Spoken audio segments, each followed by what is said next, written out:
गुमला जिला के बिशुनपुर प्रखंड के गुरदारी थाना क्षेत्र के दो नाबालिग लड़कियों के साथ 10 युवकों ने सामूहिक दुष्कर्म के मामले में पुलिस ने 2 अभियुक्त को गिरफ्तार किया है, जबकि एक अभियुक्त ग्रामीणों के दबाव एवं लोक लज्जा के कारण घर में ही फांसी लगाकर आत्महत्या कर लिया। पुलिस ने गिरफ्तार करने वाले अभियुक्त में शमीर असुर व प्रेम उरांव शामिल है। दोनों अभियुक्त को पुलिस ने गिरफ्तार करने के बाद जेल भेज दिया है, जबकि इस कांड में शामिल अन्य 7 अभी भी पुलिस गिरफ्त से बाहर हैं। पुलिस गिरफ्त से बाहर रहने वाले आरोपियों में सतीश, सन्नी, विवेकानंद, संजय उरांव, अर्जुन भगत, सोमेश्वर भगत व महेश शामिल हैं। इन 7 अभियुक्त की गिरफ्तारी के लिए पुलिस क्षेत्र में छापेमारी अभियान चला रही है। एसपी ने बताया कि इन सभी अभियुक्तों के विरुद्ध पोस्को एक्ट के तहत मामला दर्ज कर लिया गया है। जहां 2 नाबालिग लड़कियों के साथ दुष्कर्म किया गया, सामूहिक दुष्कर्म, जिसमें 10 लोगों का नाम सामने आया। शुरू में लड़कियों ने पहचान नहीं की थी, बाद में उनसे पूछताछ और पुलिस टीम के द्वारा लगातार छानबीन करने पे 10 नाम पहचान किया गया।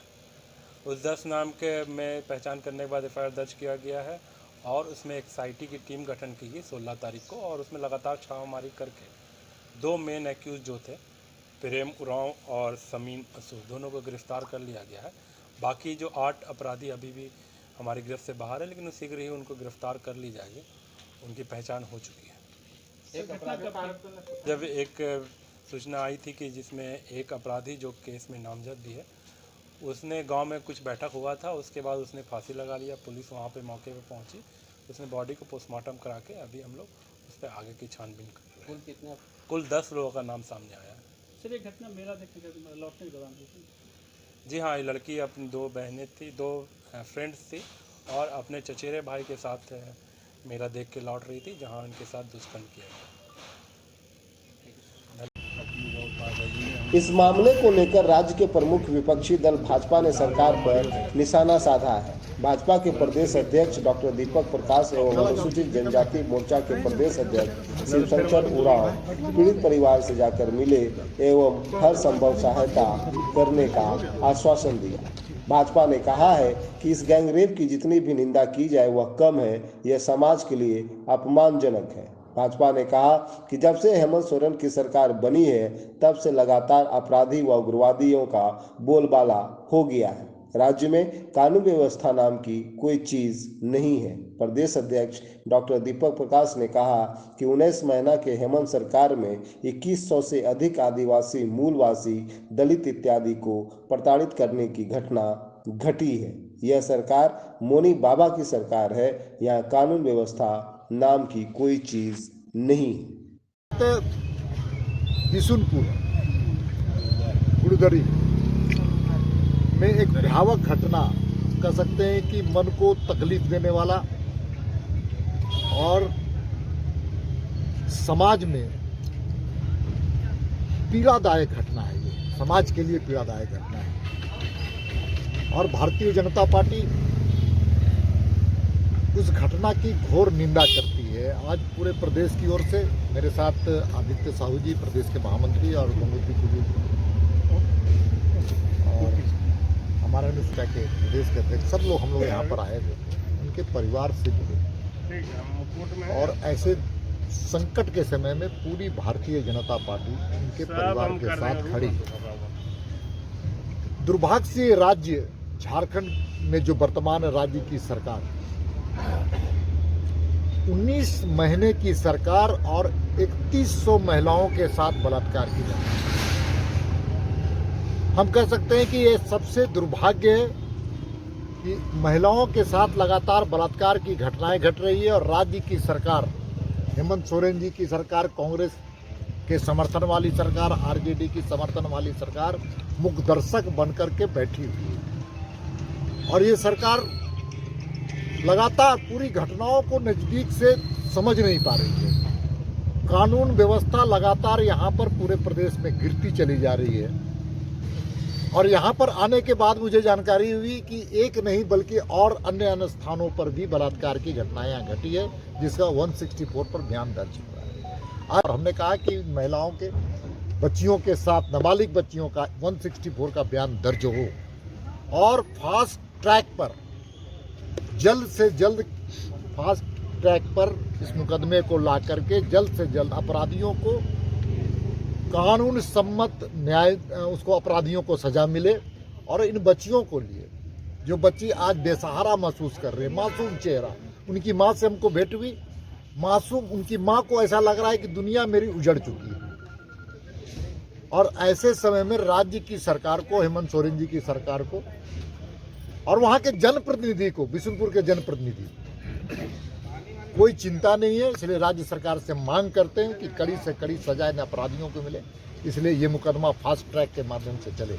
और दूसरा, इन बच्चियों के परिवारों की परवरिश राज्य की सरकार करे, इन बच्चियों को सामाजिक प्रतिष्ठा मिले और साथ में सामाजिक सम्मान भी मिले।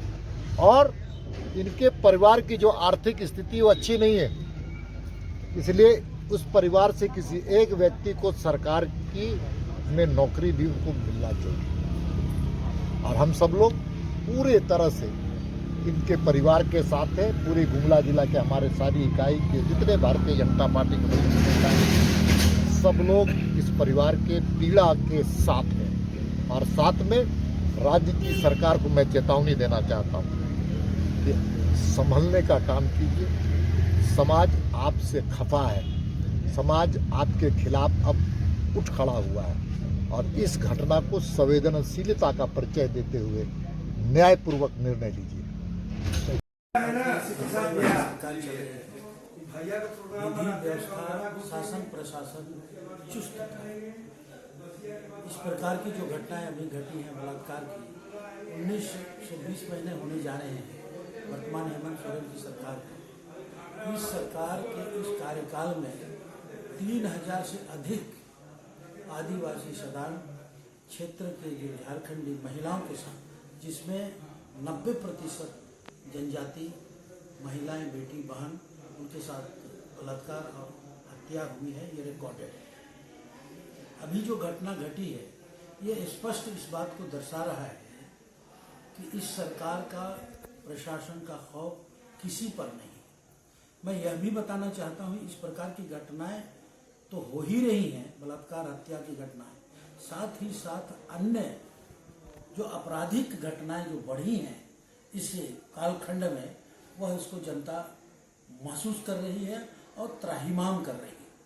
वास्तव में कहा जाए, लॉ एंड ऑर्डर का जो डर होना चाहिए अपराधियों के ऊपर, वो बिल्कुल ही नहीं है। और ऐसा प्रतीत होता है कि ये सारा संरक्षण सरकार का है, जिसके कारण ये सब घटनाएं हो रही हैं। और संरक्षण का कई प्रकार का होता है। एक संरक्षण, सीधा संरक्षण, जाओ कुछ भी करो। एक दूसरा कि अगर जो अपराध किया है उसको, उस पर यदि कार्रवाई नहीं होता है और उसको बचाने का प्रयास किया जाता है, तो ये दूसरे प्रकार का संरक्षण है। तो इन दोनों ही प्रकार के संरक्षणों की वजह से इस प्रकार की घटनाएं हो रही हैं। और मैं यह भी दोहराना चाहूँगा कि वर्तमान हेमंत सोरेन की अगुवाई वाली सरकार के कालखंड में आपने कल परसों देखा कि नक्सली बंदी प्रारंभ हो गया। पहले भी जब हेमंत सोरेन सरकार चल रही थी, तब भी हर महीने में कम से कम 4 बार पूरे राज्य में बंदी होती थी। अब अभी 2 दिन पहले जो बंदी हुआ है, यह भी इस बात को बताता है कि जरूर कहीं ना कहीं वर्तमान सरकार के शह पर ये आपराधिक और ये नक्सली मानसिकता वाले, जो भी नक्सली हैं कि नहीं है, लेकिन नक्सली मानसिकता वाले लोग राज्य को ठप करने पर तुले हुए हैं। और कहीं ना कहीं इसमें